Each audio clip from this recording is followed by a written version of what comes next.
Bonjour, que Dieu vous bénisse au nom merveilleux de notre Seigneur et Sauveur Jésus-Christ, que ses grâces, que sa paix vous accompagnent. Nous rendons grâce à Dieu de ce qu'il a renouvelé en nous le souffle de vie en ce jour. Merci de nous prêter votre attention. Ce matin, nous allons une fois de plus partager un nouveau sujet et nous allons voir deux mots qui sont de véritables destructeurs dans la vie, premièrement des chrétiens et dans la vie de tout homme, de toute femme, de tout être humain. Il s'agit de la peur et de la colère. Si le premier paralyse celui dont il est le sujet, le deuxième, au contraire, le transforme. La peur nous empêche d'être ce que nous sommes. La colère nous transforme en de véritables monstres. On dit de celui qui a peur qu'il a perdu ses moyens. Il est limité, il est comme si on l'avait lié. Et celui qui est en colère est capable de détruire autour de lui parce que il est comme habité. La première fois qu'on entend le mot peur dans la Bible, c'est dans le livre de la Genèse. Après que Adam et Ève aient commis l'irréparable, la perte de l'autorité et du pouvoir que Dieu leur avait donné, la désobéissance, Dieu va appeler Adam. Et Adam va aller se cacher. Et quand il répond finalement, il dit « J'ai eu peur et je suis allé me cacher ». Donc c'est à l'origine que cet esprit s'est emparé de l'être humain. Dieu nous avait donné une autorité. Mais à partir du moment où on a perdu cette autorité, la peur s'est installée. Frères et sœurs, mesdames et messieurs, nous devons savoir que un homme qui a peur est un homme limité. Un homme qui est habité par la peur ne peut pas agir librement. Il se cache, il se tasse, il se tait. Combien de personnes vivent des frustrations chaque jour à cause de la peur? Combien d'âmes ne sont pas sauvées par nous, les chrétiens, parce que nous avons peur de parler du royaume de Dieu? Combien sommes-nous dans nos multiples services et emplois qui pouvons dire que nous sommes chrétiens? Nous avons peur de le faire et nous nous taisons. Les exemples sont multiples. À cause de la peur, Dieu ne peut pas travailler avec nous. Et nous pouvons aller voir un exemple très clair dans le livre des Actes, chapitre 1, chapitre 2. Les apôtres, avant de recevoir le Saint-Esprit, se cachaient. Mais à partir du moment où l'Esprit Saint est arrivé et qu'ils l'ont reçu, ils ont eu ce zèle, ce courage de se placer devant le peuple et de dire « Nous sommes témoins des actes que Jésus-Christ a faits. Et vous avez été en accord avec les autorités pour qu'on le tue. »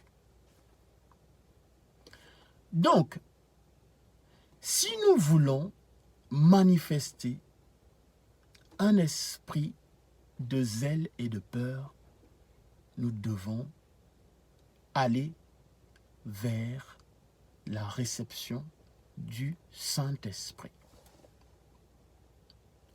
Rien que cela. Ensuite, le second est tout autre chose. La colère. La Bible dit dans le livre de Révélation de Jean que le diable est descendu avec une ardente colère. Malheur à la terre. Parce que le diable a peu de temps. La colère, tout comme la peur, ne viennent pas de Dieu. Ils viennent d'un ennemi. N'avez-vous jamais entendu ou regardé un fait divers où un individu lambda, l'air inoffensif, on lui met devant des faits accomplis, on vous présente un individu, qui vient de commettre un meurtre, un désastre, l'irréparable. Et quand cette personne revenue à lui se rend compte, il y a toujours cette déclaration qui m'a toujours choqué, c'est « Je ne sais pas ce qui m'a pris ». Oui. Tout récemment, je regardais une vidéo, ça s'est passé au Nigeria, où une jeune fille, une adolescente de 18 ans, a tué au couteau un richissime homme d'affaires nigérien. Et quand on l'interviewait, elle a déclaré « Je ne sais pas, j'ai été en colère et je l'ai fait ». La peur est un démon. Et le diable utilise la peur pour assouvir sa colère. Le diable utilise les hommes et les femmes, les êtres humains, pour qu'ils se détruisent entre eux par la colère. La colère est une chose terrible. Elle détruit les familles, elle détruit les communautés, elle détruit les pays, les ministères. Elle détruit des vies. Chaque fois que, je le dis, je me suis mise en colère, avec raison, hein, plus tard, je me suis toujours senti mal et je l'ai regretté. Parce que celui qui est en colère n'est plus lui-même, il est possédé d'un esprit de colère. Et notre ennemi, le diable, nous utilise comme des marionnettes pour qu'on se détruise entre nous. Il ne nous aime pas. Dieu qui nous a créés veut nous sauver. Et nous nous détruisons par la colère, la haine.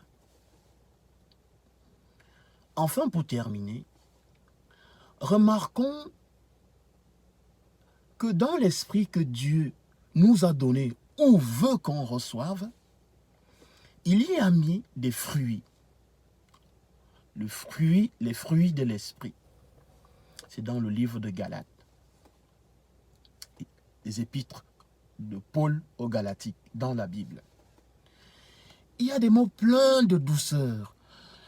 La tempérance, la bénignité, la joie, l'amour, la paix. Et dans les fruits de la chair, vous retrouvez la colère, la haine, l'envie, l'ignominie et autres. Donc, bien-aimés, Dieu veut qu'on soit des enfants zélés pour sa parole. Non pas d'un zèle amer, mais un zèle du Seigneur. Et qu'on bannisse la colère dans nos vies. Parce que quand on est en colère, on ne fait plus la volonté de Dieu, mais on fait sa volonté. Chaque fois que vous allez vous mettre en colère ou avoir peur, dites-vous que l'ennemi ou le diable n'est pas loin pour vous empêcher d'agir. Pensons-y, méditons sur ceci et que Dieu nous donne le discernement, la capacité de résister à ces deux choses-là.